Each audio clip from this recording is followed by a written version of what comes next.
Job was a man of deep faith, righteous, wealthy, and respected. He had everything: a large family, vast flocks, and honor before men and God. But unseen to Job, a conversation unfolded in heaven. Satan challenged Job's integrity, arguing that Job only served God because he was blessed. God allowed Satan to test him, though not take his life. In a moment, Job lost everything. Raiders stole his livestock. Fire consumed his sheep. A wind collapsed the house where his children were feasting, killing them all.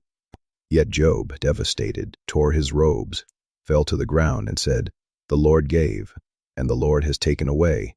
Blessed be the name of the Lord." But the suffering deepened. Satan afflicted Job's body with painful sores. He sat in ashes, scraping himself with broken pottery. His wife urged him to curse God and die. His friends, well-meaning but misguided, accused him of hidden sin. Job, broken and confused, cried out to God. He never cursed him, but he wrestled, lamented, and questioned. Then God answered, not with explanations, but with questions of his own. "Where were you when I laid the earth's foundation?" God reminded Job that divine wisdom surpasses human understanding. Humbled, Job repented not for sin that caused his suffering, but for doubting God's justice.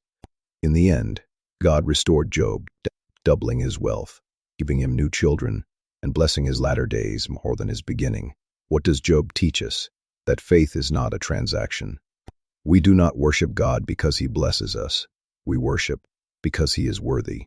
Job shows us how to cling to God when life does not make sense.